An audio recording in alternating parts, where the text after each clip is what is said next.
The Rothmans Rally of New Zealand, 1991.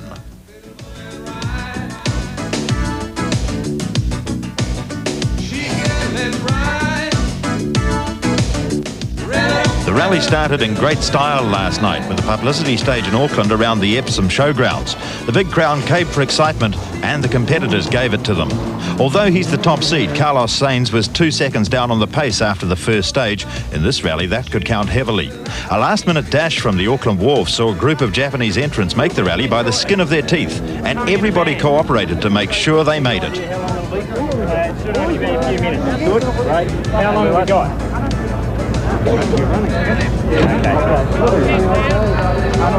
It's been 8 o'clock for about the last 20 minutes. Don't worry about it. This morning saw the start of the rally proper. In miserable conditions, the competitors headed out of Parc Ferme and south from Auckland. But despite the weather, the competitors were looking forward to putting months of planning into practice. What's your technique once you get into the forest? Flat out. Flat out all the way. As fast as the little car will go. And that was the last we'll hear from Ray Wilson. He blew his motor and ended his rally before the first stage of the day. Even in the wet, slippery conditions, it didn't take long for the leaders to get on the pace. As expected, Sainz in the Toyota Celica GT4 and Kakkonen in the Martini Lancia were the pace setters.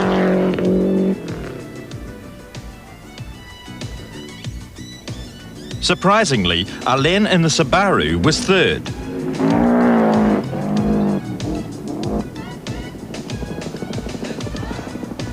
Kakkonen's teammate Oriol was having trouble adapting to the slippery conditions and could place only 9th in this stage. However, Carlson in the Mazda revelled in the conditions to set 4th fastest time with teammate Millen close behind. The conditions were atrocious. Mist and rain reduced visibility to almost zero. Alain was still on his maximum attack. He equalled Kakkonen to place 2nd fastest on this stage. As the leaders headed into the first of 2 regroups for the day, Sainz held a slim 5-second advantage over Kakkonen. Alain's charge through the mist had paid off. He was now 3rd. Surprisingly, Carlson held 4th, while the first local was Possum Bourne in 7th place. Possum, first resident Kiwi on the road. You must be happy with that. Yeah, that's a good start, that's for sure. With only 8 seconds separating them, Bourne and Dunkerton had resumed their Trans-Tasman tussle from last year.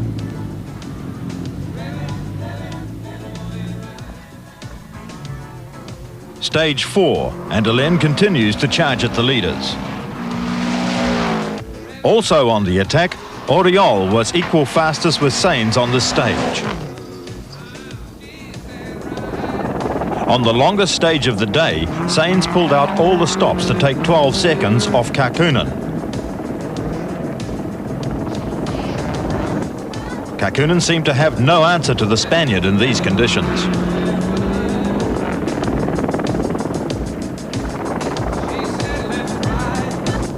Oriol's attack on Sainz came to nothing. Fracturing a rear brake pipe, he finished this stage on front brakes alone. At last, Kakkonen had some luck. A wrong tyre choice by Sainz let him win back 7 seconds. The tight and twisty stage didn't suit the legacy, and try as he might, Alain dropped further behind.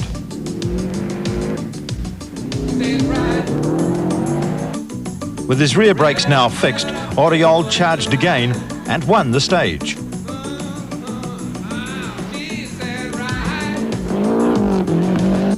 This stage was to see the end of the rally for Carlson. Shortly after this, he unbelievably ran out of petrol and dropped 40 places. That put the pressure onto Millen to fly the flag for Mazda. His consistency paid off to place him 5th overall. Dunkerton didn't have a happy morning, but he got into his stride to be 4th fastest on the stage. His luck further improved since his Trans-Tasman rival Bourne blew the Subaru's turbo, dropping him out of the rally. Allport moved up to first Kiwi, but his stay there was to be short-lived. Further up the road, he punctured and lost 4 minutes. All the mayhem amongst the New Zealanders paid off for Brian Stokes. He finished the stage first Kiwi. Kakunen still trying to peg back Sains.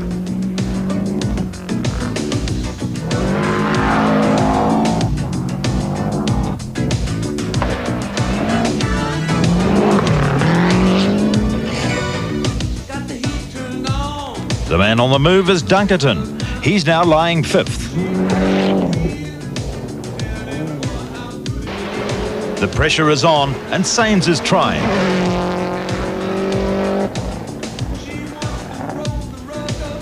So is Kakunen. Oriole's now 3rd overall. Rod Millen in the surviving Mazda has dropped to 6th.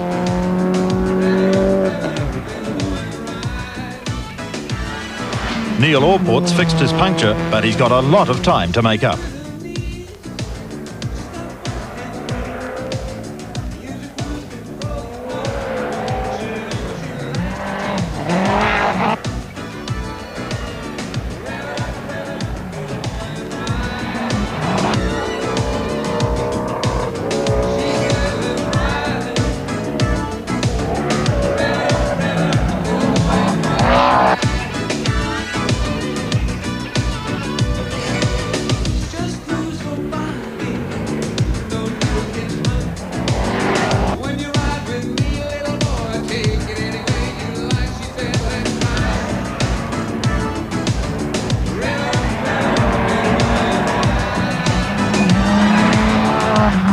The Group N story today has been entirely different.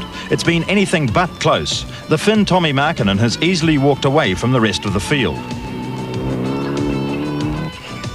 The only driver remotely within striking distance has been the current Australian Rally champion, Ed Ordinsky.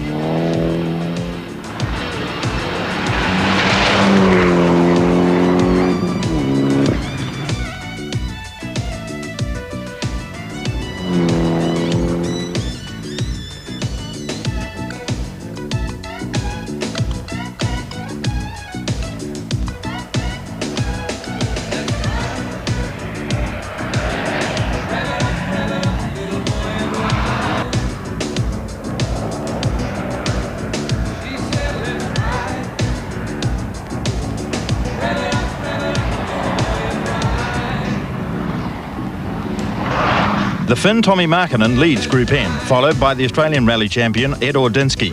The first of the Japanese in 5th place is Yoshio Fujimoto. Sains still leads, but a combination of pressure and weather was starting to show as he updated his position.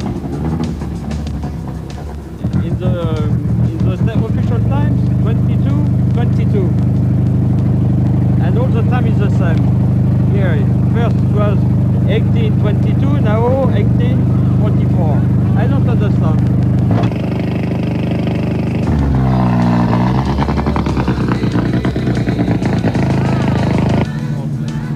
He's well up towards Sains, but Kakunen was not looking too happy either. This has been very hard work.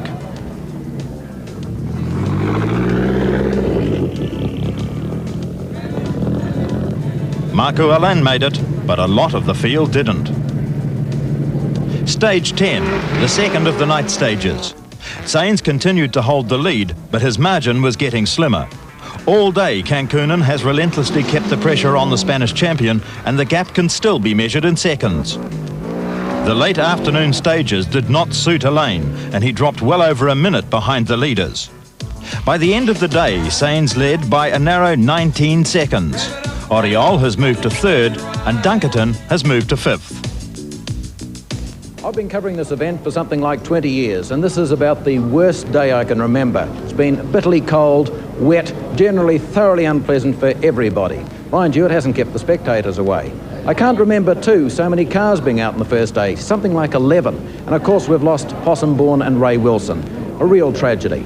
Tomorrow, we hit the real rough stuff. Boy, I hope the weather's better then. We'll see you tomorrow.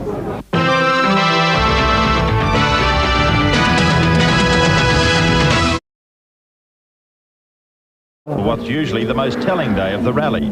Today the teams covered 252 kilometres in 12 special stages. The pressure's really on Sainz. Over today's hard stages, his initial 19-second lead would have given him little comfort. Kankunen had the advantage. Behind him his teammate Oriol, 2 Lancias to apply the pressure to 1 Toyota.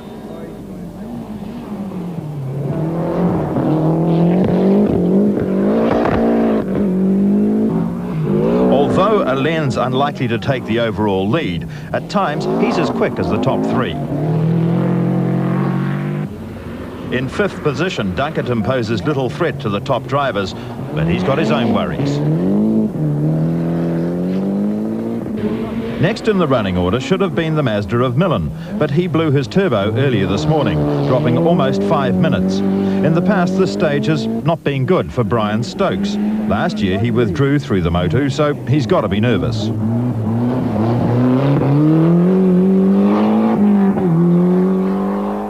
At the front of the field, the battle was joined. Sainz inched ahead of the pack by seconds.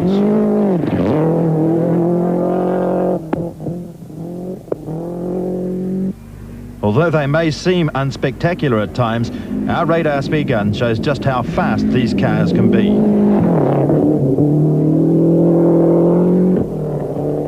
Over a minute behind, Oriol remained a threat. If he could win stages from Sainz in the Motu, Lancia could force Toyota onto the back foot. In Lancia's strategy, Oriol plays the hare, taking stages, while Kankunen plays it safe to retain his overall threat.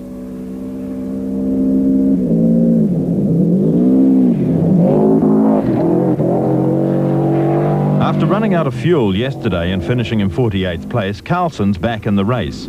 He's still way down the field, but in the interests of safety, the stewards moved him up the running order. Millen was now Mazda's best hope, but his crew replaced the turbo after stage 12 and now he's blown it again. He was forced to withdraw on this leg last year after doing exactly the same thing. Opposite the turbo, Rob. 2 of them. Feels okay now? This stage is the first of 3, collectively called the Motu, where the competitors are on their own. The 83-kilometre course runs high into the hills across the back of East Cape. Sainz won't see his backup crew until the end of stage 17. Kankunen plays it safe, 10k slower here than the Spaniard. Oriol nearly matches Sainz's pace. He went on to take 8 seconds off Sainz to win this stage handsomely. The Motu stages traditionally trim and sort the field in the Rothmans more than any of the others. Despite his virtually hopeless overall position, Carlson didn't relax and came in 6th fastest on the stage.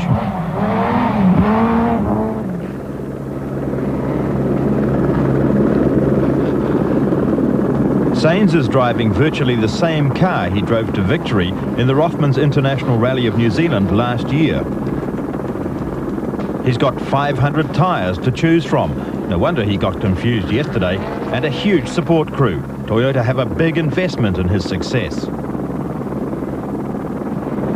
The Lancias have got an even bigger support crew than Sainz, though they've got to service 2 cars. Oriol took another 4 seconds off the Spanish bull on this stage. The legacies of Bourne and Alain encountered shipping delays, but not as bad as the Japanese teams. They had all of 2 days to prepare them. With Bourne out, Marco Alain did Subaru proud today on the less twisty stages suited to these heavy, grunty cars.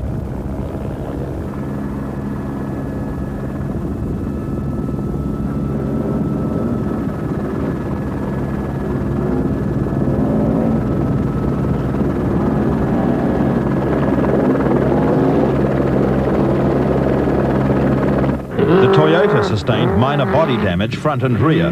Oriol suffered badly worn front tyres, costing him 16 seconds, everything he'd gained on Sainz from the previous Motu stages.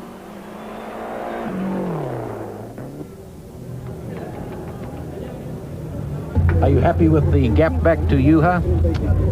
I would like to have more gap, but I'm happy. Through the Motu, did you give it maximum attack?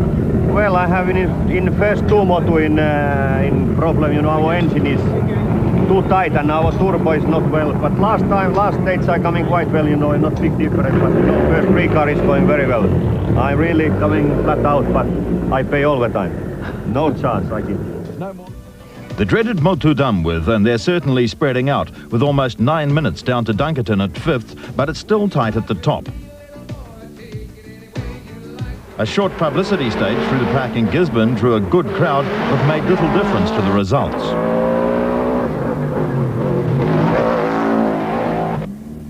The Group N competition really came alive today when runaway leader Tommy Markinen dropped out on stage 14. The lead changed 3 times in 3 stages and it remained tight for the top 3. One of the Japanese boat people, Yoshio Fujimoto, led Group N on stage 15, but after a puncture dropped to 3rd. Current Australian rally champion Ed Ordinsky was 4th, but he was 3 minutes 34 seconds back from the top after changing a tyre in the Motu.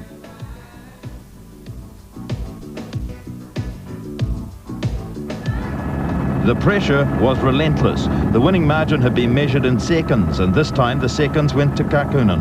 And Sain still had to worry about Oriol, only a minute or so behind him.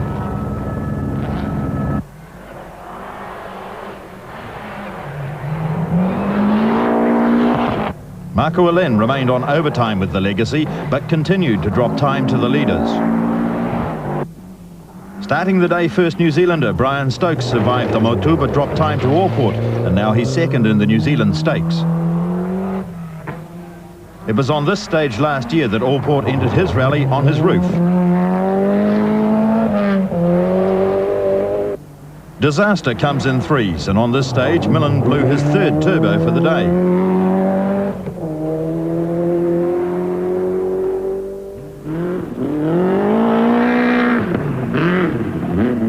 Every year, the overseas drivers go home raving about the New Zealand roads. These stages are made for rally driving.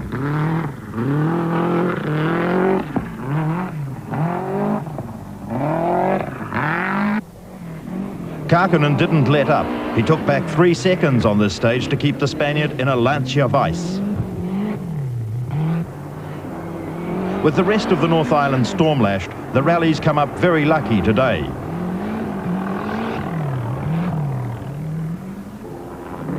Marco Alen in his office, working overtime. Carlson recovered a massive 24 places today, from 48th to 22nd, with some superb driving.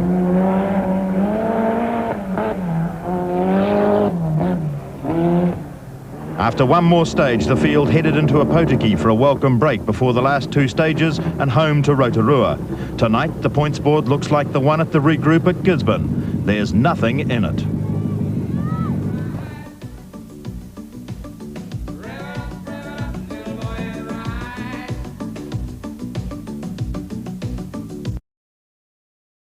Park Ferme found another fine day for rallying as they prepared for the long run to Auckland.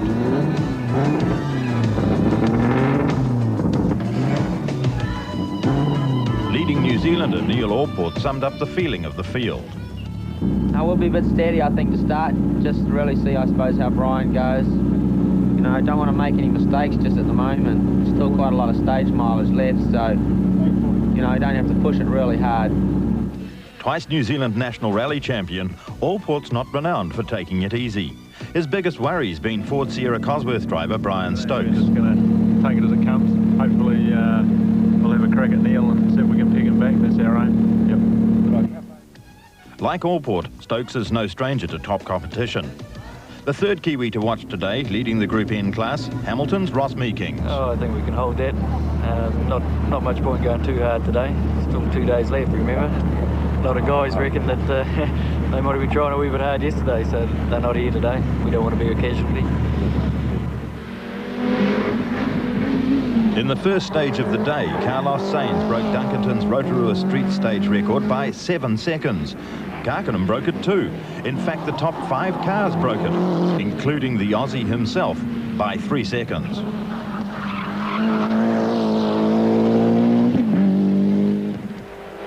A fast stage, but treacherous this morning with surface ice.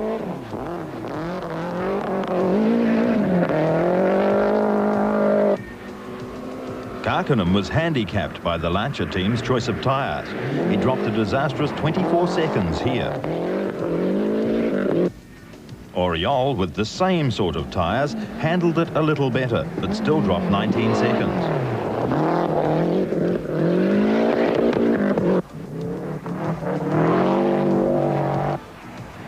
Allport said he'd take it easy, but he didn't intend a weekend spin.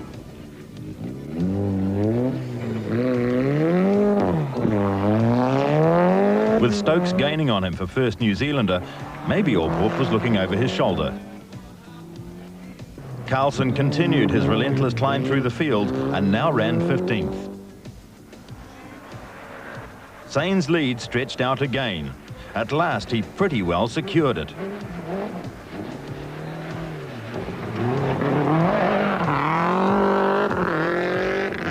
Our radar gun shows Karkinen taking this stage 17k slower than the Spaniard. He slipped badly here too and dropped another disastrous 23 seconds. Barring complete misfortune for Sainz, Karkinen's out of contention for a win. Oriol takes this stretch at the same speed as his teammate, but despite his tyres, he went on to take the stage off Sainz by 2 seconds.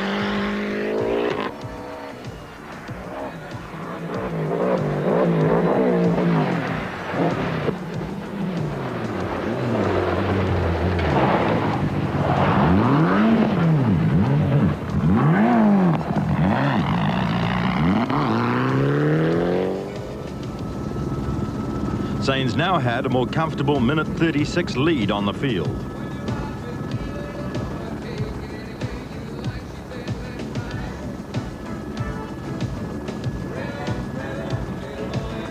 Sainz in the Toyota took stage 27 in 11 minutes 44 seconds. Karkinen came in 13 seconds slower. Didier Oriol again beat his teammate by 4 seconds. In the surviving Subaru, Marco Allen maintained his 4th position. Neil Allport remained first New Zealander.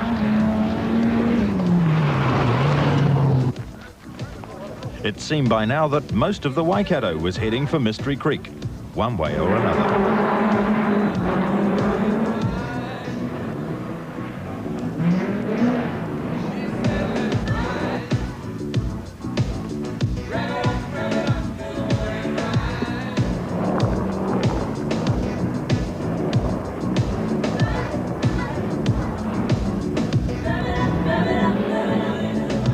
A welcome regroup, and the top contenders have time to consider their places. Okay, 1 minute 35 or 37. It's not a lot of it. It's good difference, but it's not a lot of one puncture and that's it. And last year I have a puncture in the last day and losing 1 minute, so you have to be careful and never relax. Yes, Carlos has been very fast this morning. I don't know what I do now because I think it's difficult for take you are now.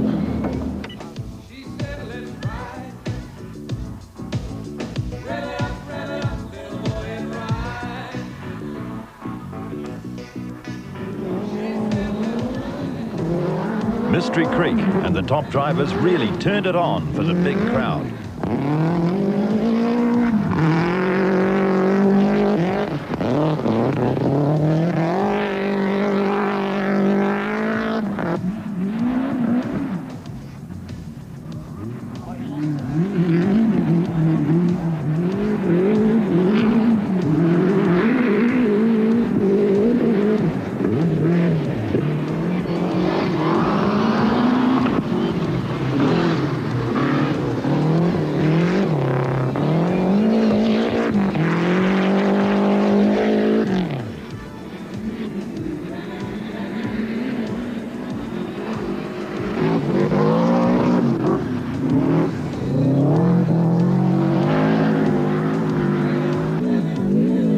Marco Allen maximizes his attack with a new cross-country route, but it really didn't help his stage time. Allport struggled with a blown turbo, dropping his lead on Stokes to just 40 seconds in the run for local honours. New Zealanders have dominated a close competition in the Group N class. Ross Meeking-Salika led Brian Watkin in his Subaru by 22 seconds coming into Mystery Creek.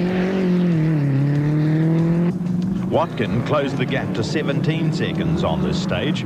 Group N promises an exciting finish.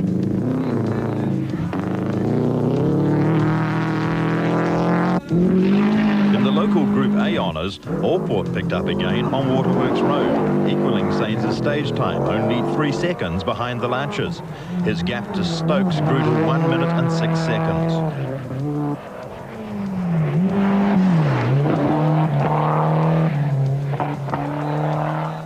Dunkerton ended his rally with an end-over-end roll in the Maramarua Forest.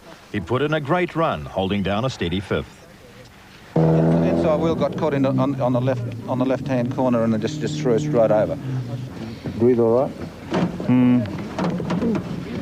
Had it before, Fred. Hey, does he make a habit of this? When's Safari?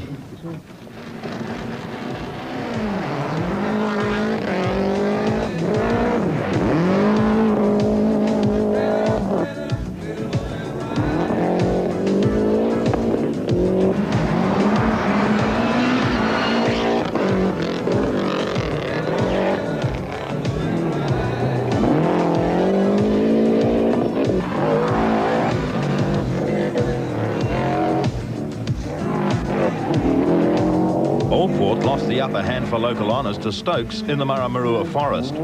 Stokes lost it here though, and they head into tomorrow just 6 seconds apart.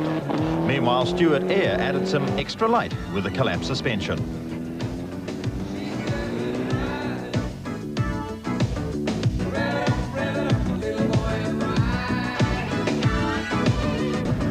This morning in Auckland, the wet tarmac around Freeman's Bay gave the city spectators some dazzling action. Sainz still couldn't afford to ease off at all and took the 2.4 kilometres in 1 minute 22, an average of 104k, largely sideways.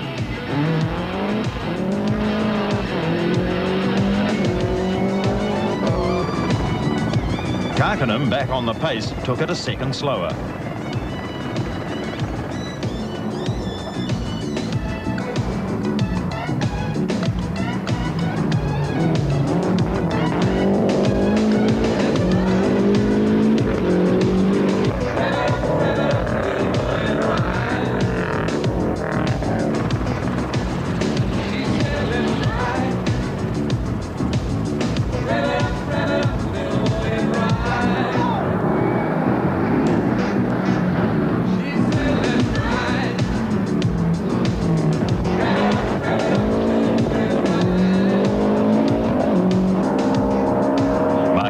The Subaru matched Kankanen.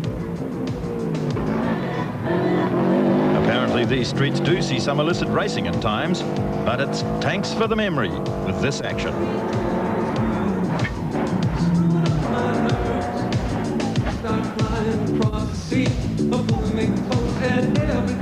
Charging hard, Carlson still on the rebound from his disastrous day 1.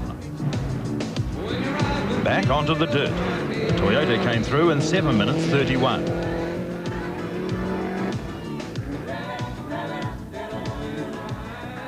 Karkanen led the Lancers on this stage.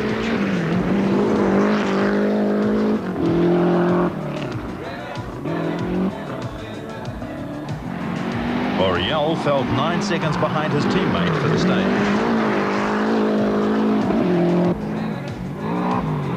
Alain, too, beat Oriol.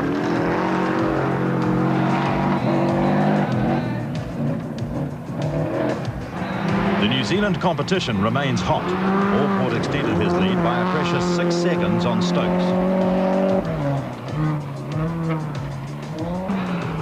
Stokes came onto the stage 12 seconds behind Allport. It was still touch and go. The most astonishing performance on this stage came from Carlson. He beat Sainz through here by a remarkable 5 seconds. Only an unforeseen accident or a problem could stop the Flying Spaniard now.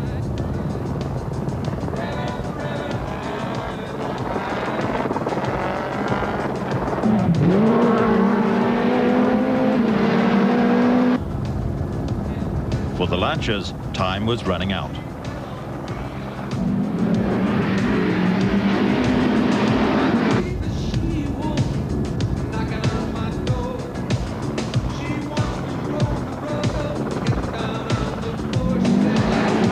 of the field remained the same order as the clock ticked down toward the regroup at Helensville.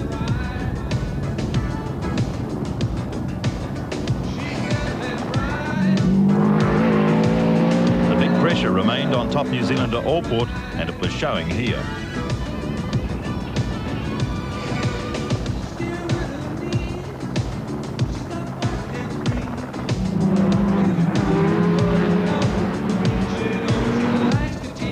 Stokes handled this corner a great deal better and took the stage from Allport by 3 seconds.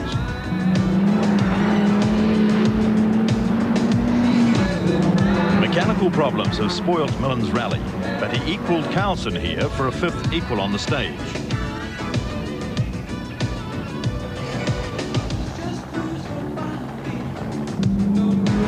Meeking still headed Group N from Watkin.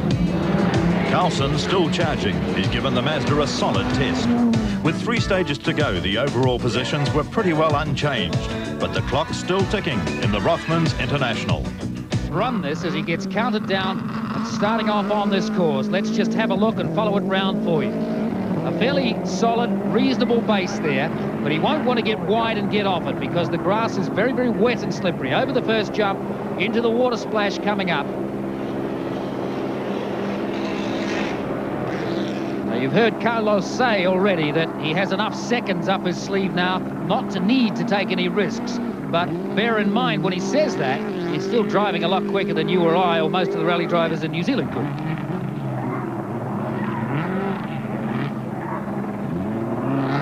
Carlos Sainz, of course, Tony, has already won the Monte Carlo Rally, the Portuguese Rally, and the Tour de Corse, which is held over the French colony island of Corsica. So he's established a very big lead in the World Championship, and I think it will be very hard for any driver to peg him back now. He came into this round with a 17-point lead over Kankkunen. And Kankkunen's only beaten him once this year, isn't he?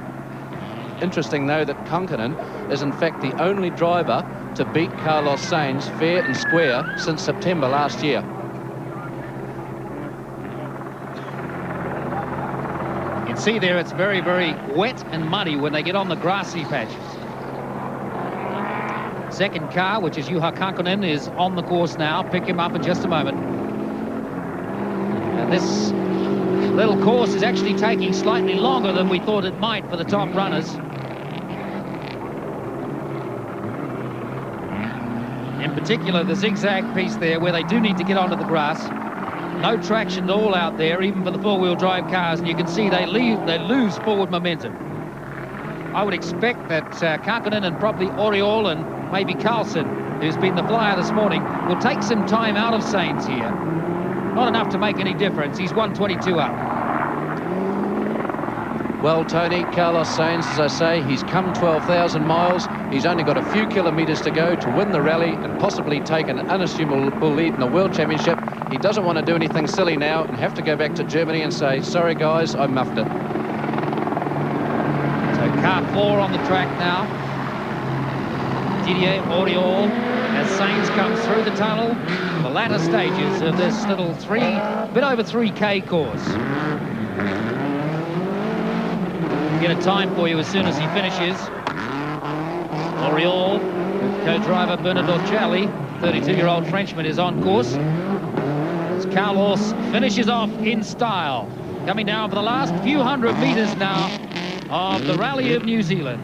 He still has to go and get the champagne out of Margary, but this is the last special. And he has effectively won the rally when he gets out the end of here. No mistakes. Coming down past the finish line and to check in for the final time on a special stage in the 1991 rally. Here's Oriol behind Kankkunen, getting tied up in the little ropes there, getting a little wide, and that is Kankkunen. These cars look very similar. Kankkunen in 2, the other car you've just seen, Didier Oriol in car 4. Juha Kankkunen, of course, Tony, was the first man ever to win 2 World Championships 2 years running, and that was 1986 in the Peugeot and 1987 in this, the Lancia Delta. And I wonder how he finds these little Group A cars compared to the Peugeots he was driving in those days. Well, I think the way development is going, the cars are going almost as fast, but just a little bit safer, I think. This is Marco Allan in the Pro Drive Subaru, who was teamed with Possum Bourne of New Zealand. Possum went out very early on. Marco Allan has won more rallies, more World Championship rallies than any other driver. Knocks over the can of water there, getting a little wide and through the tapes. You can see just how slippery it is as soon as they get off that cinder base. It's only about as wide as a car. Here's Oriol.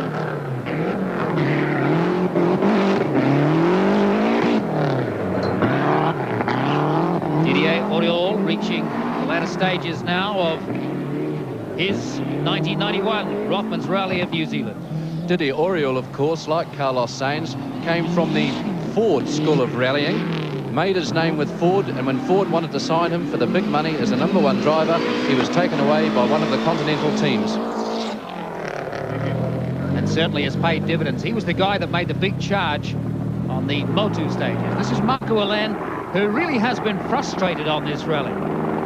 He's tried for all his worth to stay in it and to stay in touch, but after about halfway through day 2, he was starting to acknowledge that he perhaps just didn't have the instant grunt and the pull out of corners that was going to get him there. So he's hung in for a 4th place finish. Well, Tony, Marco Allan has the world record, 114 World Championship starts, and he's won 19 of those rallies, and that makes him the most winningest driver in World Championship rallying. Amazing when you think it's even one more than Hannu Mikkola. And yet this guy has been driving in rallies as a professional since 1971.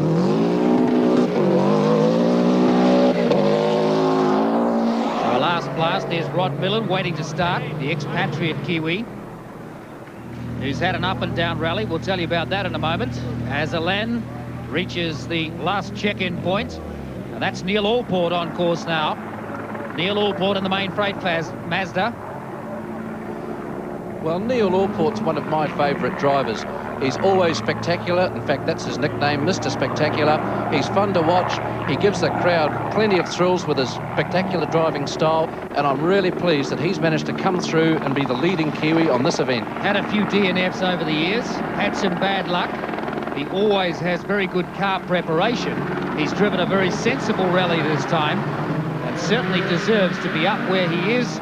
And a top 5 finish for a Kiwi in this kind of company is amazing. I think it's a fantastic effort, and it silences a lot of Neil's critics, because with some of those DNFs, he's got a lot of knockers, but this guy has come back and he's answered everybody with a magnificent performance. He's had a battle with Brian Stokes throughout the rally, but now in the last couple of stages this morning, Rod Millen has got between he and Brian Stokes. But Neil Allport, barring any kind of inquiry or anything else, is going to finish 5th in this rally. And when you look at the entry list, it is phenomenal. Take my hat off to Neil Allport. A super finish. There's Brian Stokes, the Waikuku Cowcocky, who did very well at the recent rally sprint in Christchurch. He's really got the Sierra going well. They found some horsepower in the last 6 or 8 months. He got a little loose in yesterday's stages and was starting to look untidy, but he's managed to hang in there, and he's going to finish 7th. Well, Brian Stokes is from Kaiapoi. He's a farmer. He came from nowhere into rallying in a Mark II Escort in the late 70s, and within a few years he was New Zealand champion. He's actually won the New Zealand Championship twice, first in 1985 and again in 1988, both times driving the Ford Escort RS 1800s.